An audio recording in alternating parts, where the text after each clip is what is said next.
Oi, meninos, vamos lá. Vejam só, a semana passada, a última aula, né, eu expliquei sobre o trovadorismo.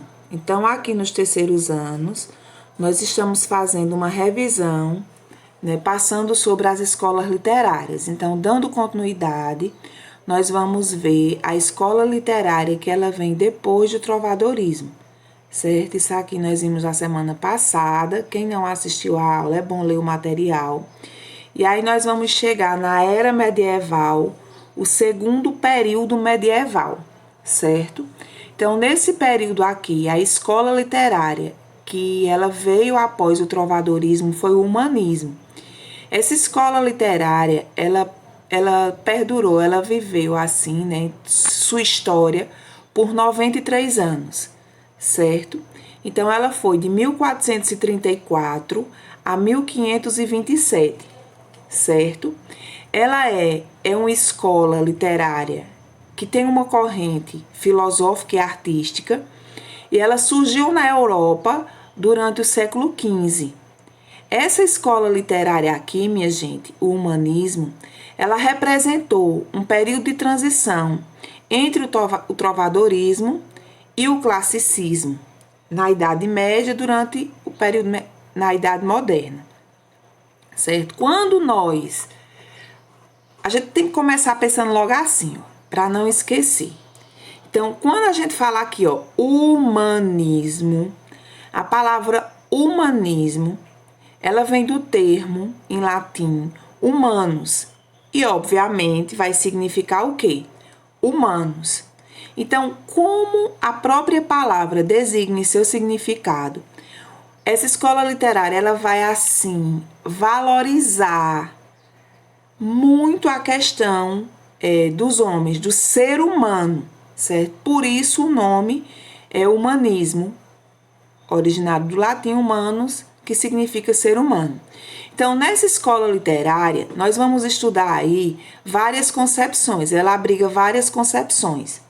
Concepções ideológicas, filosóficas, morais, estéticas, tudo que é relacionado ao ser humano, certo? Então, o humanismo, ele vai tratar dessa ciência, né, desse homem, e tentar compreender melhor o mundo e o próprio ser, certo? Então, aqui nós temos essa busca por este homem, né, por entender melhor esse homem. Então, quando vocês forem lendo aqui o material, que é um material muito bom e que vale a pena ser lido, vocês vão ver que nós temos aqui as principais, vocês podem fazer isso, até um mapa textual, conceitual aí, vocês vão ver que as principais características do humanismo, vocês vão facilmente encontrar. Então, nós temos aqui como principais características a racionalidade, porque aí nós estamos falando no homem, no ser racional, antropocentrismo, vocês lembram que o período que antecedeu era teocentrismo, então era Deus como centro do universo, e aí nós estamos falando no antropocentrismo agora, então há essa mudança filosófica, religiosa, social, então a antro-homem, centrismo, centro. Então, o homem como centro do universo. Nós vamos ter aí o cientificismo, porque aí se é a racionalidade, nós vamos falar da ciência, né? O que é comprovado, o que de fato é estudado, sem muito lenga-lenga.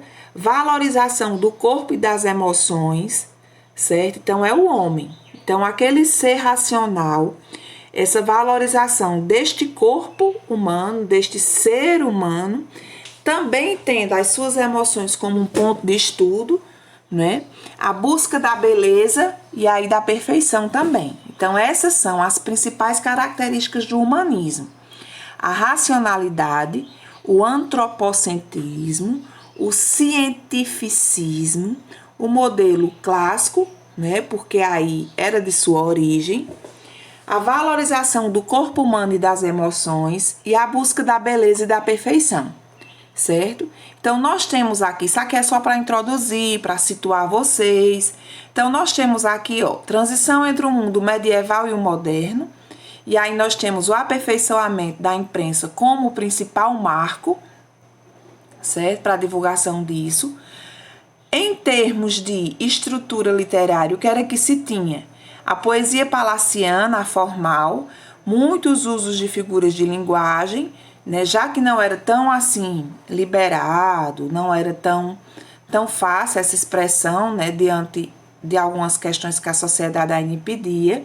Sensualidade e intimidade com a mulher amada, então já tinha-se um avanço em relação ao trovadorismo, né, que vocês lembram que muitas vezes essa figura feminina ela não podia, né, se declarar como figura feminina, né, não se tinha isso. Então aqui a gente já tem um avanço maior em relação a isso. Poesia historiográfica, crônicas históricas sobre Portugal.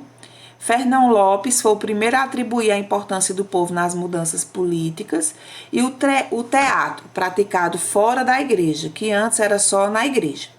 Então aqui nós vamos ter alguma explicação a mais sobre isso, né? Falando sobre, aí tem muita coisa sobre história, né? Sobre a disciplina de história, sobre os conteúdos de história, que vocês podem dar uma revisada para poder ajudar mais neste conteúdo. Vocês sabem que toda escola literária, ela nasce de uma insatisfação social, de uma inquietude. As pessoas elas não estão satisfeitas com aquele momento, com aquela situação e carecem de uma mudança, necessitam de uma mudança. Então essa primeira mudança, ela se dá na ação do pensamento, né? Então, elas começam a articular esse pensamento com outras pessoas que também estão insatisfeitas e aí se tem uma ruptura. Na literatura não é diferente, né? Então, toda a escola literária, ela surge de um contexto histórico-social, onde as pessoas elas não estão satisfeitas com aquele momento, com aquele modo de pensar, com aquele modo de agir, com aquelas imposições, e aí elas começam a traçar mudanças. Então, você veja que nós tínhamos aí um período onde Deus era responsável por tudo, então tudo que acontecia com a sociedade era de responsabilidade de Deus, que no caso era o teocentrismo, e agora nós já estamos vendo a figura de Deus sendo submersa à figura do homem. Então nós temos aí o homem como esse centro do universo e responsável por suas ações. Então é preciso que vocês olhem, leiam isso aqui sobre essa segunda lauda, né? Aqui é essa, que vai falar sobre esse período social, essa classe social, a burguesia, o regime feudal, certo? Depois nós temos aqui, aí vai falar sobre o antropocentrismo, o homem passou ao centro de tudo e não é mais Deus, que foi isso que eu tinha dito a vocês. Essa característica, né, que eu antecipei, disse a vocês, que uma das coisas que marcou o humanismo foi a questão do modelo clássico, e o teatro. Então aqui nós vamos ter isso, certo, minha gente? Aí tem essas explicações. Queria que vocês relembrassem que Gil Vicente, no teatro do humanismo, né, que era o fundador do teatro português, ele marcou muito esse período, né? Então, mas antes disso, deixe-me dizer uma coisa.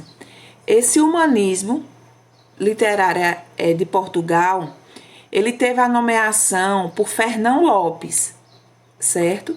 Então, esse teatro português, ele tinha como marca as principais atuações, elas se davam por meio essas obras literárias, né? É porque agora eu me distraí, mas esse teatro, eram marcados pelo gênero crônica, certo?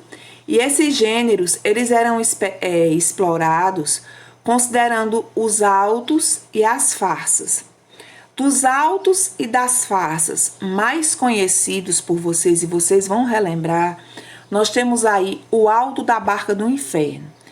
A farsa de Inês Pereira foram as duas mais conhecidas, certo? Quem marcou? Nós temos o Alto da Visitação, que foi em 1502, se eu não estiver enganada, mas o Alto da Barca do Inferno foi quem fez uma discussão maior social, uma reflexão maior social. Ela é datada em 1516, certo? Depois tem a farsa de Inês Pereira, alguns anos depois, em 1523.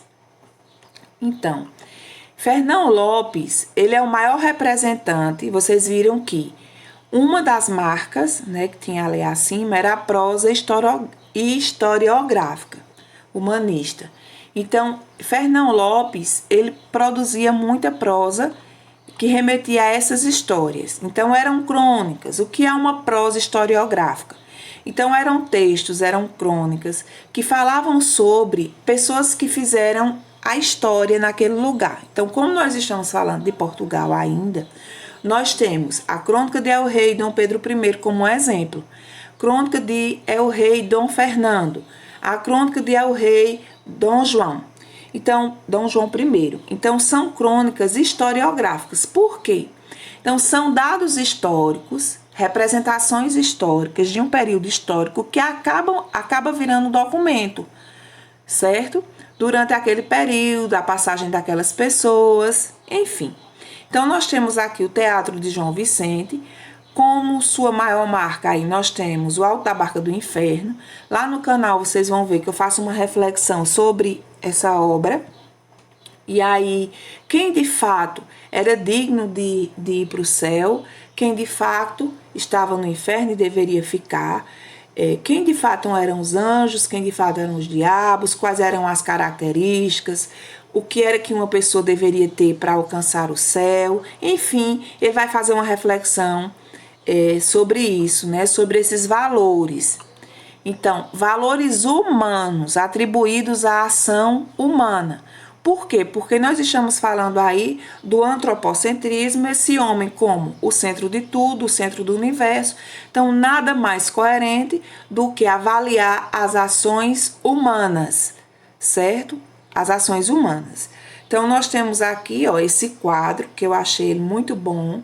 Tem o primeiro período medieval, que foi o que eu expliquei a semana passada, e nós temos o segundo período medieval, que é esse de hoje, do humanismo, certo? Então, façam uma leitura mais detalhada sobre ele. Ele é muito bom, certo? Muito simples, e que vocês vão criar uma linha de raciocínio para vocês. Então, eu tinha Deus como centro do universo, Deus como responsável pelas ações humanas, Deus como grande condutor dessas ações, e agora eu não tenho mais. Nesse segundo período de transição, né, que nós vimos o humanismo, nós temos aí esse homem como responsável de suas ações, esse homem como a pessoa que escolhe o que vai fazer, e esses valores e essas conduções sendo responsável também pelos seus resultados, né? Então, aí, quais foram as principais características que eu quis deixar para vocês hoje, nesse momento de estudo, de revisão para o Enem, o que é que vocês precisam, o que é que precisa filtrar sobre o humanismo? Eu tenho a racionalidade, essa é uma das principais características, esse ser racional, o antropocentrismo, o homem como o centro de tudo. Temos o teatro, não foi assim? Deixa eu me lembrar mais.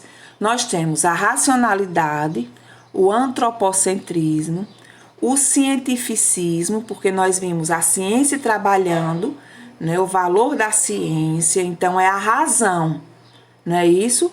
O modelo clássico, a valorização do corpo humano e suas emoções e a busca pela beleza e pela perfeição, certo? Se destacam aí Fernão Lopes e Gil Vicente como produtores dessa literatura portuguesa, certo? Do humanismo em Portugal, certo? Então, olhem o humanismo, revisem a questão do regime feudal, da burguesia, lá em História, porque ele é um momento de insatisfação social que gerou, né, esse humanismo. E essa escola literária ela durou por 93 anos. Então, ela foi mais curta um pouco não, ela foi mais curta do que, bem mais curta do que o trovadorismo, que durou 245 anos. Então, quantas gerações não viveram sobre essa filosofia? E aí, até que esse grupo novo da segunda era medieval, primeiro era esse, O segundo é o humanismo, insatisfeitos com esse pensamento, né, com essas filosofias religiosas, estéticas, sociais, resolveram questionar e mudar, certo? Então, na linha de raciocínio de vocês de revisão, nós já vimos trovadorismo e humanismo. Na próxima aula, iremos ver as próximas escolas literárias, revisar, tá certo? Voltem para o canal, revisem lá o Alto da Barca do Inferno e a gente fecha o humanismo. Cheiro!